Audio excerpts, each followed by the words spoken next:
सृष्टिखंड भगवान सूर्य का तथा संक्रांति में दान का महात्म्य। वैशंपायन जी ने पूछा, विप्रवर, आकाश में प्रतिदिन जिसका उदय होता है यह कौन है, इसका क्या प्रभाव है तथा इस किरणों के स्वामी का प्रादुर्भाव कहाँ से हुआ है।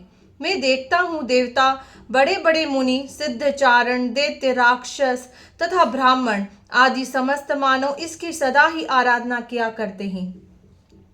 व्यास जी बोले, वैशंपायन, यह ब्रह्म के स्वरूप से प्रकट हुआ ब्रह्म का ही उत्कृष्ट तेज है।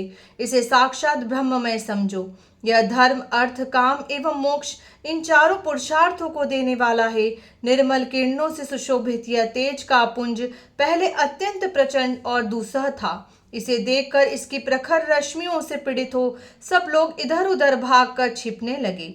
चारों ओर के समुद्र, समस्त बड़ी बड़ी नदियां और नद आदि सूखने लगे। उनमें रहने वाले प्राणी मृत्यु के ग्रास बनने लगे।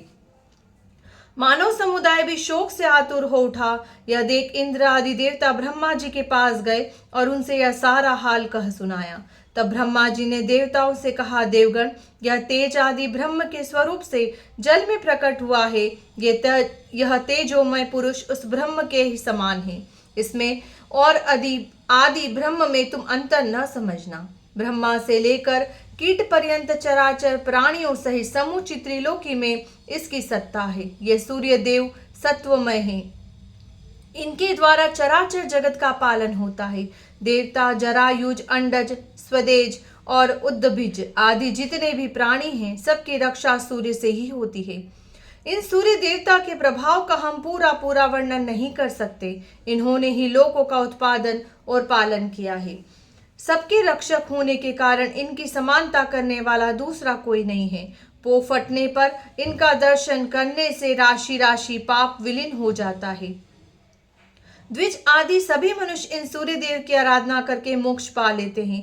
संध्योपासन के समय ब्रह्मवेता ब्राह्मण अपनी भुजाएं ऊपर उठाए इन्हीं सूर्य देव का उपस्थान करते हैं और उसके फल स्वरूप समस्त देवताओं द्वारा पूजित होते हैं। सूर्य देव के ही मंडल में रहने वाली संध्या रूपिणी देवी की उपासना करके संपूर्ण द्विज स्वर्ग और मोक्ष प्राप्त करते हैं। इस भूतल पर जो पतित और झूठन खाने वाले मनुष्य हैं, वे भी भगवान सूर्य की किरणों के स्पर्श से पवित्र हो जाते हैं। संध्या काल में सूर्य की उपासना करने मात्र से द्विज सारे पापों से शुद्ध हो जाता है। जो मनुष्य चांडाल, गोघाती, कसाई, पतित, कोढ़ी, महापातकी और उपपातकी के दिख जाने पर भगवान सूर्य का दर्शन करते हैं, वे भारी से भारी पाप से मुक्त हो पवित्र हो जाते हैं। सूर्य की उपासना करने मात्र से मनुष्य को सब रोगों से छुटकारा मिल जाता है। जो सूर्य की उपासना करते हैं वे इहलोक और परलोक में भी अंधे, दरिद्र, दुखी और शोकग्रस्त नहीं होते। श्री विष्णु और शिव आदि देवताओं के दर्शन सब लोगों को नहीं होते। ध्यान में ही उनके स्वरूप का साक्षात्कार किया जाता है। किंतु भगवान सूर्य प्रत्यक्ष देवता माने गए हैं। देवता बोले, भ्रमण, सूर्य देवता को प्रसन्न करने के लिए आराधना, उपासना अथवा पूजा तो दूर रहे, इनका दर्शन ही प्रलय काल की आग के समान है। भूतल के मनुष्य आदि संपूर्ण प्राणी इनके तेज प्रभाव से मृत्यु को प्राप्त हो गए। संपूर्ण आदि जलाशय नष्ट हो गए। हम लोगों से भी इनका तेज सहन नहीं होता, फिर दूसरे लोग कैसे सह सकते हैं। इसलिए आप ही ऐसी कृपा करें जिससे हम लोग भगवान सूर्य का पूजन कर सके, सब मनुष्य भक्ति पूर्वक सूर्य देव की आराधना कर सके। इसके लिए आप ही कोई उपाय करें। व्यास जी कहते हैं, देवताओं के वचन सुनकर ब्रह्मा जी ग्रहों के स्वामी भगवान सूर्य के पास गए और संपूर्ण जगत का हित करने के लिए उनकी स्तुति करने लगे। ब्रह्मा जी बोले, देव, तुम संपूर्ण संसार के नेत्र स्वरूप और निरामय हो। तुम साक्षात ब्रह्म रूप हो।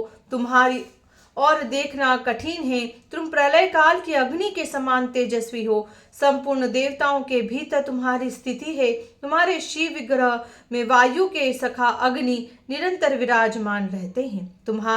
तुम ही से अन्न आदि का पाचन तथा जीवन की रक्षा होती है।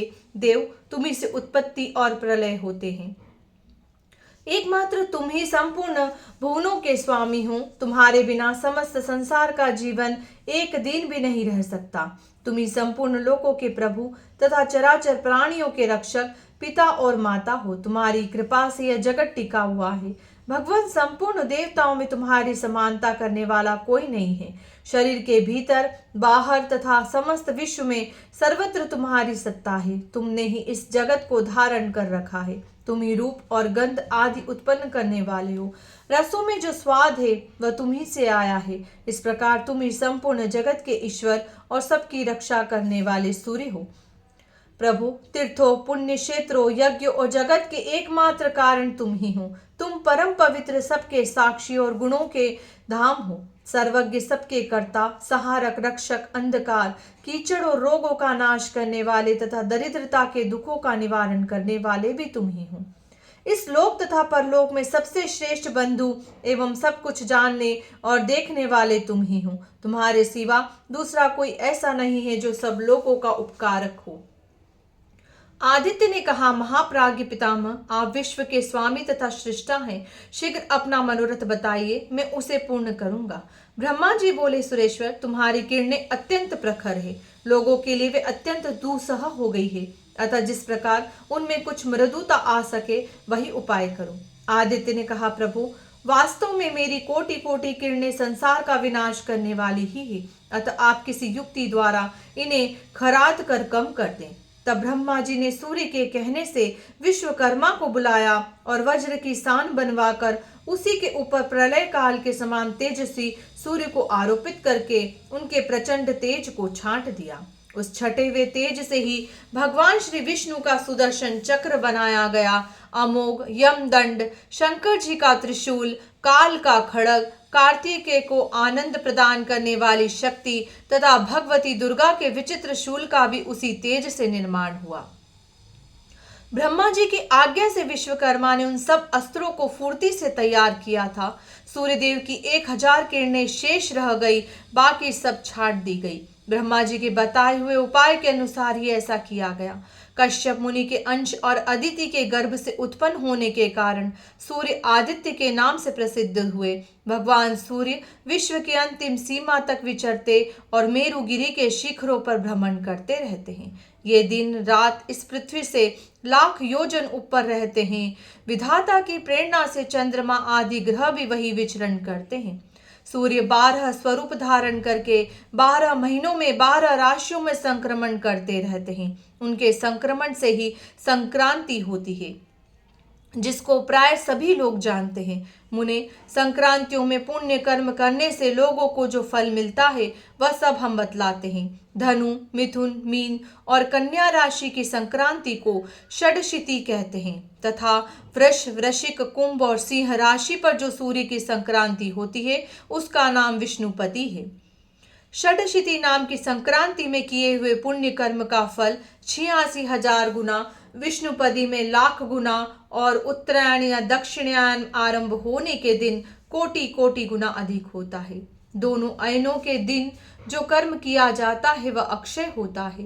मकर संक्रांति में सूर्योदय के पहले स्नान करना चाहिए। इससे 10,000 गोदान का फल प्राप्त होता है। उस समय किया हुआ तर्पण, दान और देव पूजन अक्षय होता है। विष्णुपदी नामक संक्रांति में किए हुए दान को भी अक्षय बताया गया है। दाता को प्रत्येक जन्म में उत्तम निधि की प्राप्ति होती है। शीतकाल में रुईदार वस्त्र दान करने से शरीर में कभी दुख नहीं होता। तुला दान और शैया दान दोनों का ही फल अक्षय है। माघ मास के कृष्ण पक्ष की अमावस्या को सूर्योदय के पहले जो तिल और जल से पितरों का तर्पण करता है वह स्वर्ग में अक्षय सुख भोगता है। जो अमावस्या के दिन सुवर्ण जटित सिंह और मणि के समान कांति वाली शुभ लक्षणा गो को उसके खुरों में चांदी मढ़ाकर कांसे के बने हुए दुग्ध पात्र सहित श्रेष्ठ ब्राह्मण के लिए दान करता है वह चक्रवर्ती राजा होता है। जो उक्त तिथि को तिल की गो बनाकर उसे सब सामग्रियों सहित दान करता है वह 7 जन्मों के पापों से मुक्त हो स्वर्गलोक में अक्षय सुख का भागी होता है। ब्राह्मण को भोजन के योग्य अन्न देने से भी अक्षय स्वर्ग की प्राप्ति होती है। जो उत्तम ब्राह्मण को अनाज, वस्त्र, घर आदि दान करता है, उसे लक्ष्मी कभी नहीं छोड़ती। माघ मास के शुक्ल पक्ष की तृतीया को मनवंतर तिथि कहते हैं। उस दिन जो कुछ दान किया जाता है वह सब अक्षय बताया गया है। अतः दान और सत्पुरुषों का पूजन ये परलोक में अनंत फल देने वाला है।